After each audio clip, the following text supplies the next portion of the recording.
Hello भाई लोग, तो कैसे आप सभी लोग। आ गया है आपका भाई एक न्यू वीडियो लेकर। तो चलिए स्टार्ट करते हैं बिना किसी बकवास के। अगर वीडियो पसंद आए तो लाइक करें।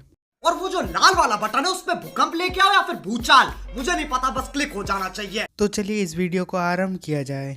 चलो भाई, देखो अब मैं क्या करता हूँ। तो इस एपिसोड की स्टार्टिंग होती है म्यू जिन और म्यू गुंग दोनों के एंट्री को दिखाते हुए, जो बिल्कुल एकदम हीरो लोग की माफिक एंट्री मार रहे होते हैं। और फिर उन दोनों को दिखाया जाता है जो एक दूसरे के ओपोनेंट में खड़े होते हैं, और वो बूढ़ा मॉन्क उन दोनों के बीच में खड़ा होता है और उन दोनों से बोल रहा होता है, प्रॉमिस्ड किए हुए तुम दोनों का 7 डेज अब खत्म हो चुका है, तो तुम दोनों अब फाइट करने के लिए रेडी हो जाओ। फिर म्यू यूल को दिखाया जाता है जो बोलता है, म्यू जिन ये तुम क्या कर रहे हो, अभी तो तुम्हारी फाइट होने वाली है ना। फिर म्यू जिन बोलता है, हाँ मुझे पता है, और मैं अभी स्ट्रेचिंग कर रहा हूँ, मेरा मतलब है कि मैं अभी अपने आप को रेडी कर रहा हूँ फाइट करने के लिए। फिर वह बोलता है, क्या स्ट्रेचिंग, ये क्या होता है। फिर म्यू जिन अपना मन में सोचता है, यार अगर यदि मैं इसे अपने जिम जाने वाला ट्रेनिंग के टेक्निक में बताया कि स्ट्रेचिंग क्या होता है तो इसे कुछ समझ नहीं आएगा, मुझे इसे इसी के मार्शल आर्ट टेक्निक में समझाना होगा। और फिर वह म्यू यूल से बोलता है, मैं जो अभी कर रहा हूँ वो टेंडेंस एक्सटेंशन टेक्निक है। बेसिकली इसमें क्या होता है कि हम लोग अपने हाथ पैर और बॉडी मसल्स को फ्री करते हैं फाइट करने से पहले, ताकि तुम्हारे शरीर को कोई झटका ना लगे फाइट करते समय।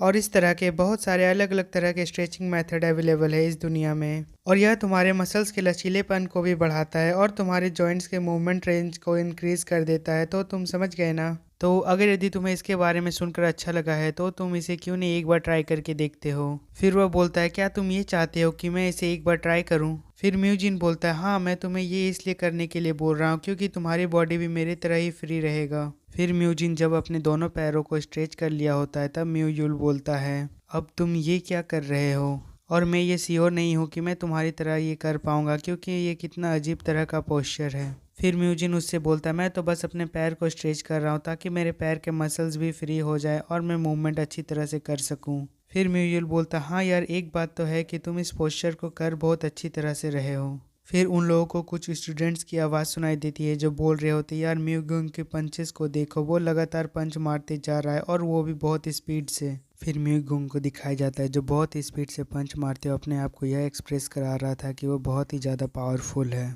और कुछ बच्चे उसके पंच को देखकर बोल रहे होते कि अरे म्यू गुंज के पावरफुल पंचेस को देखो यार, उसकी पंच से तो काफ़ी अजीब तरह की आवाज़ें आ रही हैं। और ये सब देखकर म्यू यूल भी बोलता है, यार ये बंदा कितना कूल और पावरफुल लग रहा है।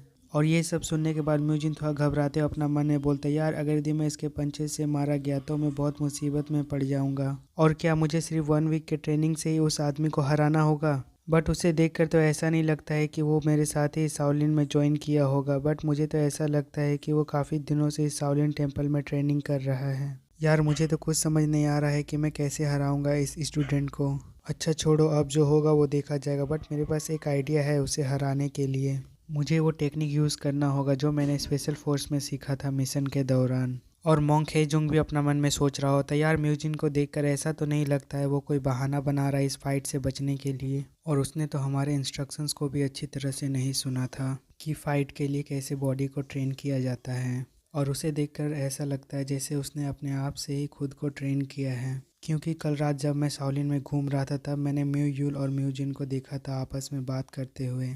और म्यू यूल बोल रहा होता है, म्यू जिन तुम पेड़ के पास खड़े होकर क्या कर रहे हो। जिसके जवाब में म्यू जिन बोलता है, मैं एक बार में ही म्यू गुंग को कंट्रोल करने के मेथड का प्रैक्टिस कर रहा हूँ। फिर वो बोलता है, ओह तो ऐसा बात है, लेकिन तुम इस पेड़ के सामने खड़े होकर अपने हाथ को रब क्यों कर रहे हो। और फिर सीन शिफ्ट होता है फाइटिंग प्लेस को दिखाते हुए, जहाँ पर वो मॉन्क म्यू गुंग को देखकर सोचता है म्यू गुंग उसे आसानी से फाइट में हरा कर उसे अच्छा सबक सिखाएगा। फिर हम लोग म्यू गुंग को देखते हैं जो मॉन्क को देखकर स्माइल करते हुए अपना मन में सोचता है, अरे वाह मॉन्क हेजुंग मेरी तरफ देख रहे हैं, लगता है वो मेरे पंचिंग मूव को देखकर इम्प्रेस हो गए हैं। और वह फिर म्यू जिन को गुस्से से देखते हुए बोलता, आई एम सॉरी म्यू जिन, लेकिन मैं तुम्हें आज इस फाइट में कुचल कर रख दूंगा। और फिर म्यू जिन को देखते हैं जो अलग अलग तरह से अपनी बॉडी को स्ट्रेच कर रहा होता है प्रोफेशनली। और वह मॉन्क से बोलता है, क्या हम लोग इस फाइट को जल्दी स्टार्ट कर सकते हैं। और यह सुनने के बाद उस मॉन्क का एक्सप्रेशन थोड़ा चेंज हो जाता है, और वह म्यू गुंग अपना मन में सोचता है, अरे इसे ज़रा देखो तो, एक्टिंग तो ऐसे कर रहा जैसे ये मुझे हरा ही देगा, लेकिन एक बार ये फाइट तो स्टार्ट होने दो, फिर मैं तुम्हें दिखाता हूँ मेरे लगातार मारने वाले पंच का रिजल्ट, जिस मेथड को मैंने 3 मंथ तक लगातार ट्रेन किया है। और वह मॉन्क उन दोनों से बोलता है, चलो दोनों ओपोनेंट एक दूसरे के सामने आओ और इस फाइट को स्टार्ट करते हैं। तो चलो स्टार्ट करते हैं इस फाइट को। और जैसे ही फाइट स्टार्ट होता है म्यू जिन उसके तरफ बहुत ही तेज़ी से आगे बढ़ता है और यह देखकर म्यूगुंग कंफ्यूज हो जाता है और बोलता है यार इसने तो मेरे ऊपर इतना फास्ट चार्जिंग किया, मुझे तो पता ही नहीं चला। और फिर वह म्यूजिन के ऊपर अपने पावरफुल पंच से अटैक करता है, बट म्यूजिन उसके अटैक से बच जाता है। और यह देखकर वहां पर सभी लोग और मॉन्क हेजुंग शॉक हो जाते हैं और बोलता है यार ये म्यूगुंग के पावरफुल पंच से बच कैसे गया। और वह म्यूगुंग बोलता है अबे छोटे बच्चे ये तू क्या कर रहा है। बट म्यूजिन उसके ऊपर अटैक करते हुए अपना मन में सोच रहा होता है मैं इस बच्चे के ऊपर मॉडर्न मार्शल आर्ट टेक्निक का यूज़ नहीं कर सकता हूँ, जो टेक्निक मैंने स्पेशल फोर्स में सीखा था। अगर यदि मैंने उस टेक्निक का यूज़ किया और वो गलत जगह पर लग गया तो किसी आदमी का जान भी जा सकती है। तो अभी इस करंट सिचुएशन में जो टेक्निक सूट करता है फाइट करने के लिए वो है टैकल करना, जिसे म्यूजिन की उम्र के आसपास के एज वाले बच्चे भी सहन कर सकते हैं। तो मैं वही यूज़ करूँगा उसके ऊपर। और फिर म्यूजिन नीचे से झुककर उसका पैर पकड़ लेता है और नीचे ज़मीन पर पटक देता है और उसके उस हाथ को पकड़ लेता है जिससे वो पंच मारता था। और वह बोलता है फाइट स्टार्ट होने के बाद म्यूगुंग को कंट्रोल करने में थोड़ा समय लग गया, बट मैंने उसे कंट्रोल कर लिया, लगभग 2 या 3 सेकंड तो लगा ही था। और यह देखकर म्यूगुंग के कुछ फैंस चौंकते हुए बोलते अरे वो क्या, उसने तो म्यूगुंग को कंट्रोल में कर लिया, अरे जल्दी उसे कोई बाहर निकालो।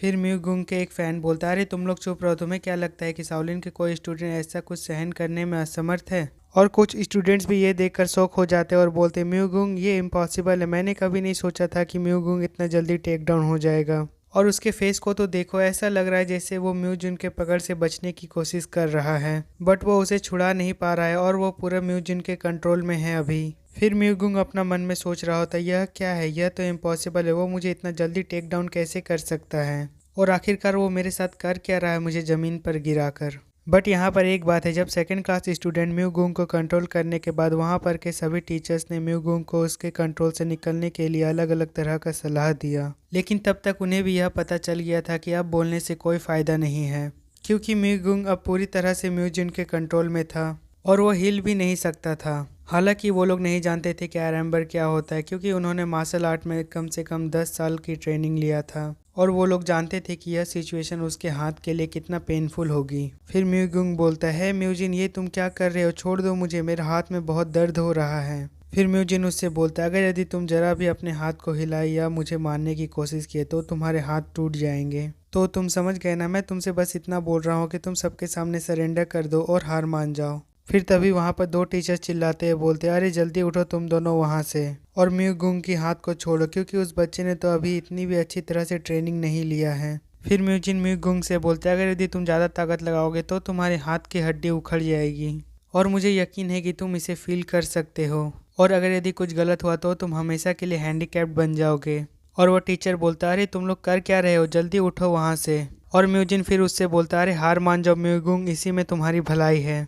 और इतना बोलते ही तभी बहुत ज़ोरों से क्रैक की आवाज़ आती है सभी लोगों को, और यह आवाज़ आते ही म्यूगुंग बहुत ज़ोर से चिल्लाता है और यह सुनने के बाद म्यूजिन पूरा शॉक हो जाता है और वहाँ पर के सभी स्टूडेंट्स और टीचर भी शॉक हो जाते हैं। और म्यूजिन डरते हुए उसका हाथ को छोड़ देता है और बोलता यार मैंने पहले ही तुम्हें समझाया था कि हिलो मत, अब शायद तुम्हारी हाथ टूट गई है, मुझे माफ़ कर दो म्यूगुंग, ये मेरी गलती नहीं है। और यह होने के बाद सभी लोग मॉन्क हेजुंग को देख रहे होते हैं और बोलता है मॉन्क हेजुंग अब हम लोग क्या करें, कौन हारा कौन जीता कुछ पता नहीं चल रहा है। फिर हम लोग म्यूजिन और म्यूगुंग को देखते हैं, जहाँ पर म्यूजिन सभी लोगों से बोल रहा होता है यार तुम सभी लोग ये क्या करते हो, अपने सम्मान के खातिर तुम 2 बच्चों को आपस में लड़ा देते हो। और यह बोलने के बाद वो मॉन्क हेजुंग अनाउंसमेंट करते हैं, बोलता आज जो मॉर्निंग फाइट हुई है म्यूजिन और म्यूगुंग के बीच उसका विजेता है म्यूजिन। और इसी के साथ ही एपिसोड 4 यहाँ पर खत्म होता है। अगर वीडियो पसंद आया हो तो लाइक करें, सब्सक्राइब करें और नेक्स्ट पार्ट के लिए कमेंट करें। तब तक के लिए बाय बाय, अब मिलते हैं अगले एपिसोड में।